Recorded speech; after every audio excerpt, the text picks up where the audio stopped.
Paramita, a Sanskrit word, literally means arrived at the other shore. It means to completely finish whatever you do.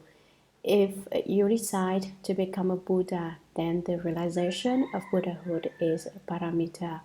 If you want to go to a university and get a PhD, obtaining the degree is a paramita. If you're hungry and want to eat, then to get full is paramita. If you're sleepy, then to lie down and go to sleep is paramita. The Sanskrit word paramita is transliterated into Chinese as bo luo mi. Bo luo is Chinese for pineapple and mi means honey. So the fruit of paramita is said to be sweeter than the pineapple. Bodhisattvas cultivate the six paramitas. They are giving, moral precepts, patience, vigor, dhyana, concentration, and prana. There are three kinds of giving: the giving of wealth, the giving of dharma, and the giving of fearlessness. As to wealth, although money is one of the things people love most, it is also the dirtiest thing in the world. Just consider how many hands it passes through and how many germs it gathers. In Buddhism, money is considered unclean. First of all, its source is often unclean. It may have been stolen or embezzled. I've earned every penny of my money, someone may complain, is clean. Even if your money comes from legitimate sources, you still can't deny that the money itself is filthy and covered with germs. Even so, everyone still likes it. A lot of people spit on their fingers when they count money, when they pass it back and forth, making it highly suspect as a carrier of infectious diseases.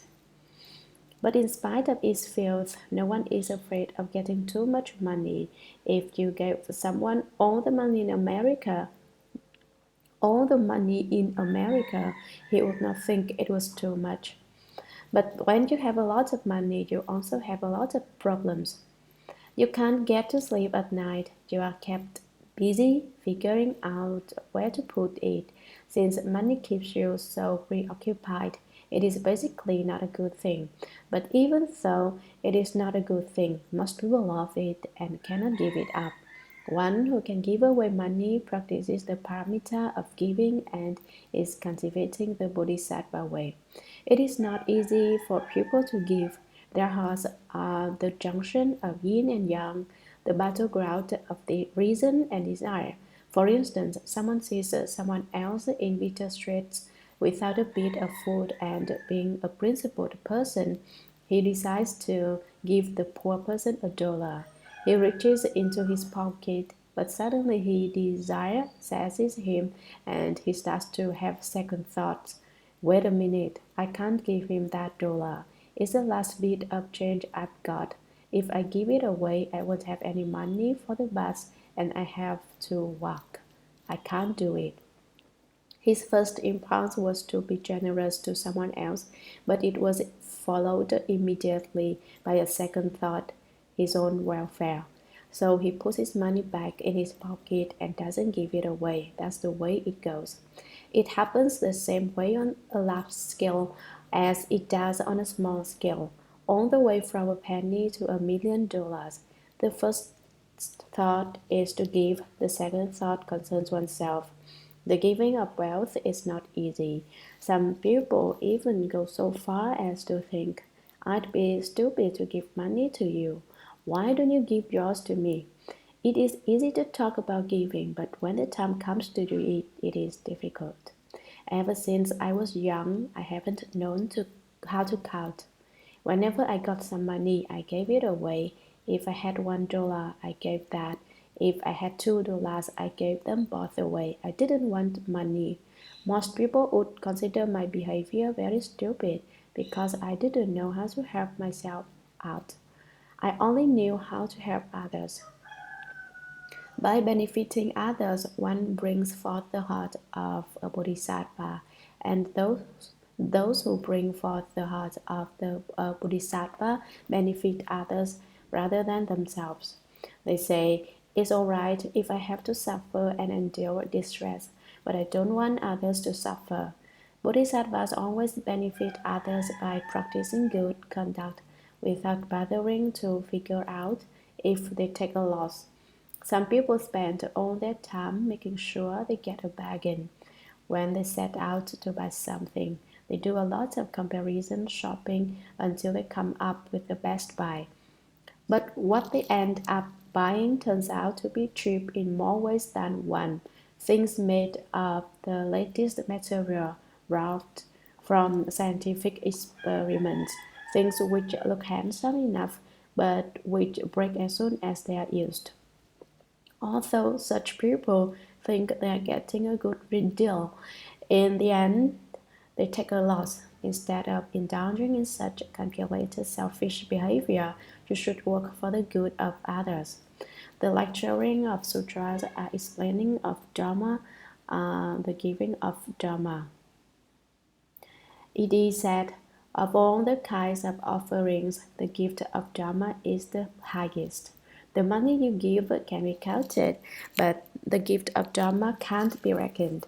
If someone comes to a sutra lecture and hears something that causes him to become enlightened, to genuinely understand, can you imagine how great the merit derived from such a gift would be? Because the gift of a sentence of Dharma can cause people to realize Buddhahood. It is the highest kind of giving. The giving of fearlessness takes place, for example, when you bring calm to the victims of robbery or fire or any other catastrophe that causes them to be terrified or panic-stricken. You can calm them and comfort them by saying something like, don't be afraid, no matter what the problem is, it can eventually be resolved. The second paramita practiced by bodhisattvas is keeping moral precepts. This refers to the precepts and rules, which are one of the most important aspects of the Buddha's teachings. What are precepts? Precepts are the rules of moral conduct that Buddhist disciples follow. The precepts stop evil and guard against mistakes. When you maintain precepts, you don't indulge in any bad actions, but instead you conduct yourself properly and you offer up your good conduct to the Buddha. How many kinds of precepts are there? Lay people who have taken refuge with the Triple Jewel, the Buddha, the Dharma, and the Sangha, and who wish to make progress should take the 5 precepts.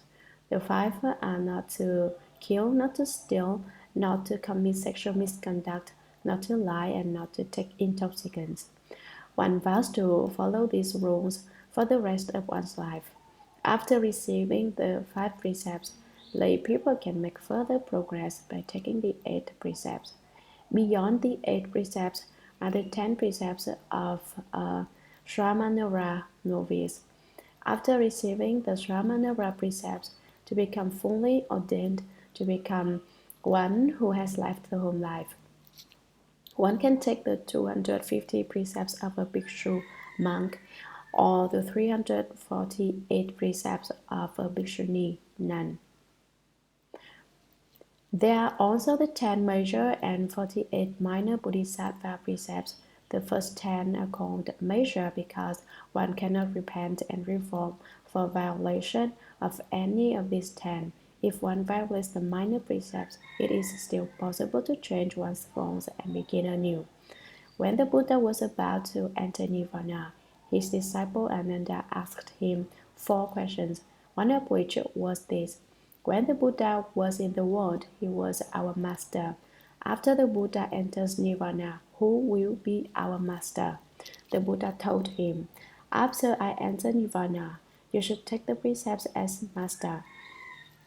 He was indicating that people who live the home life, all bhikshus and bhikshunis, should take the precepts as master. Lay people who seek to receive precepts should certainly seek them for one who has left the home life. When the precepts are transmitted, the precept substance must be bestowed upon the recipient by a bhikshu. According to Buddha's precepts, bhikshunis cannot transmit precepts. It is absolutely essential for people who want to cultivate the way to receive precepts. If you can guard the pure precept substance, then you are as beautiful as a gleaming pearl. Vinaya Master Tao Xuan, proclaimer of the way, who lived on Chungnan Mountain during the Tang Dynasty, held the precepts so well that gods made offerings of food to him. The virtue of the precepts is very great. If you study the Buddha Dharma without receiving the precepts, you will be a leaky bottle. To keep the precept is to patch the leaks. The human body has outflows, it leaks. If you maintain the precepts for a long time, eventually there will be no outflows. This Shurangama Dharma assembly, in which the sutra is now being explained, offers a combination of study and practice. The schedule is strenuous, from 6 a.m. to 9 p.m. daily, much more rigorous than regular school. But this is a school for ending birth and death. It is a school of complementary practice and understanding. From the study of the Shurangama Sutra, we derive understanding and we practice by investigating dhyana. Through the combination of practice and understanding, we can stride forward over solid ground and get the job done without carelessness or negligence. Through your efforts, you may solve the problem of birth and death and obtain extremely great benefit. An example will help to illustrate the value of combining understanding with practice. A blind man and a cripple lived together in a family compound. There were several other people living with them and helping out. One day, however, everyone else went out, fishing, shopping, doing the sorts of things people like to do. The blind man and the cripple were the only ones left at home. On that particular day, a fire broke out in their house. The blind man couldn't see and had no way to get out. The cripple could see, but he didn't have any legs. What a predicament they were in. Both of them were certainly going to burn to death. At that time, a good and wise advisor gave him some advice. You too can avoid dying. You can get out of this burning house. Why? How? Cripple, let the blind man use your eyes. Blind man, let the cripple use your legs. They followed his advice. Did the cripple gouge out his eyes and stick them in the sockets of the blind man? Without a surgeon, such a method would surely fail. To put the blind man's legs on the cripple without a physician would also be difficult. What did they do? They made the best of the situation. The cripple climbed on the blind man's back and told the blind man where to walk. Go left, go right, go straight ahead. The blind man had legs, and although he couldn't see, he could hear the cripple's instructions. Thanks to the timely advice, the two managed to save themselves. When you hear this, don't mistakenly think that I am calling you blind or crippled. It is not you who are blind or you are crippled. I am blind and crippled. But having understood the principle involved, I have spoken the analogy, which is not speaking of you or me, and yet is speaking of you and me. No one should be arrogant. Don't reflect on your singular understanding or the greatness of your wisdom. Why haven't you realized Buddhahood? It is because you are too arrogant. I have so much knowledge, you think, but whatever you learn obstructs you. If you have a lot of knowledge, you are burdened with the obstruction of knowledge. If you have a lot of ability, your ability obstructs you so that you are unable to realize the way. We should get rid of our thoughts of you, me, and him. Let the thoughts settle, relax, purify them, empty your belly. What for? Then you can fill your belly with the wonderful flavor of clarified butter, the unsurpassed wonderful Dharma. Once there was a young woman, a PhD candidate, who admitted that her mind was full of garbage. Now we'll use her words and say, throw out the garbage from your mind and then you can listen to sutras. Then each thing you hear will unfold into 1,000 understandings. The third paramita of the Bodhisattva is patience. There are three kids: patience with production.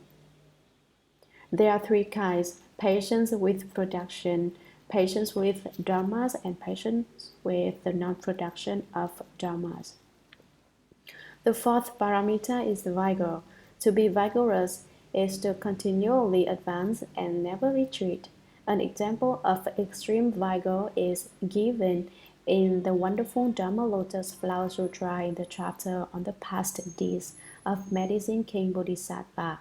This Bodhisattva wrapped his body in cotton, saturated it with fragrant oils, went before the Buddhas and burned his body as an offering. Why did he do that, you ask? Because he felt the Buddha's kindness was so sublime, so profound, and so great that there was just no way to repay it. Therefore, he used his own body, heart, nature, and life as an offering to the Buddhas. How long did his body burn, you wonder? For an extremely long time. There is no way to calculate for how long it burned. When the great Master Chu Yu, wise one, third patriarch of the Tiantai school, read the chapter on the past deeds of Medicine King Bodhisattva, he entered Samadhi when he came to the passage that reads, "This is true vigor, this is a true offering of Dharma." Within Samadhi, he saw that the assembly at Virtual Peak, where the Dharma Flower Sutra was spoken by the Buddha, was still there and had not yet adjourned. Master Chu Yi saw that Shakyamuni Buddha was still there speaking Dharma, turning the great Dharma wheel, teaching and transforming living beings. Thereupon, Great Master Chu Yu entered the Dharma Flower Samadhi and obtained the once revolving Dharani. After experiencing this, he withdrew from Samadhi. By means of the great wisdom he had gained, he established by systematized the Tiantai school. This response was evoked by the inconceivable merit and virtue of Medicine King Bodhisattva's vigor when he burned his body as an offering to the Buddhas. Most people will react by saying, if plucking out a single hair of my head would benefit the entire world, I still wouldn't do it. That's because they only know how to benefit themselves and not how to benefit others. They can't be called vigorous. The fifth paramita is dhyana concentration, also called dhyana samadhi. There are 4 dhyanas and 8 samadhis. The 9 successive stages of samadhi are discussed in the text of the Shurangama Sutra, so they will not be dealt with in detail now. I will explain the 4 dhyanas briefly. The first dhyana is called the state of joy apart from production. In the first dhyana, one's pulse stops. The second dhyana is called the state of joy from achieving samadhi. Here, one's samadhi is more solid than the first dhyana. In the second dhyana, one's breath stops, but this does not mean death. It is instead another realm of consciousness. The outer breath ceases and an inner breath comes to life.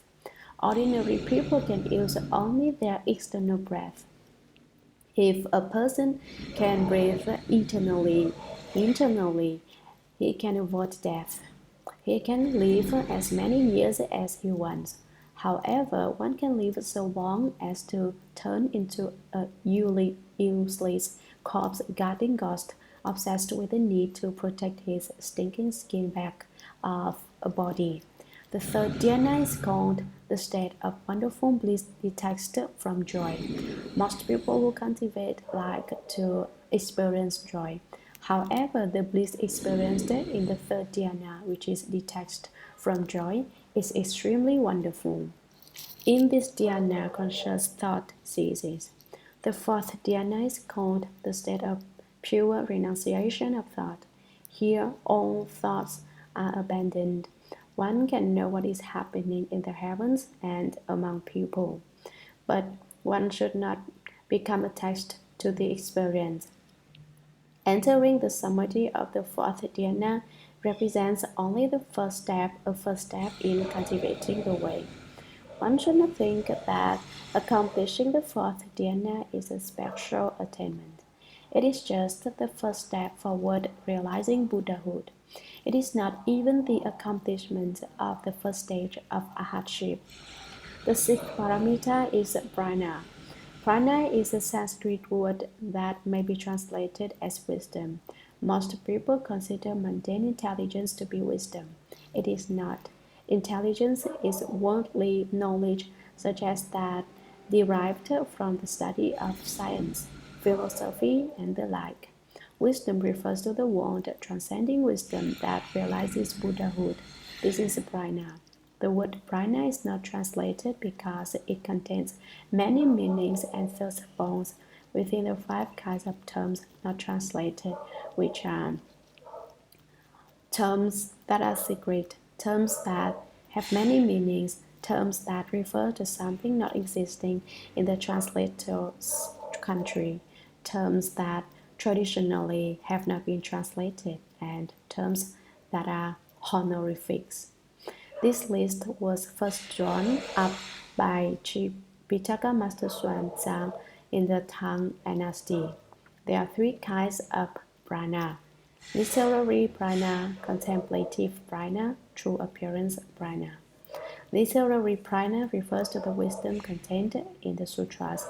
Contemplative prana refers to the wisdom gained through returning the light and illumining within, through reversing the here to hear the self-nature. It arises when your eyes don't gaze outside but look within.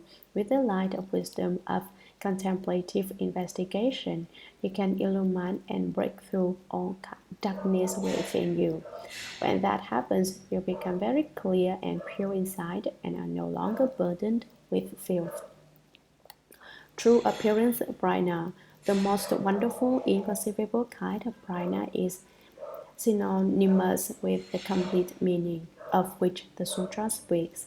The true appearance has no appearance, and yet there is nothing left without an appearance.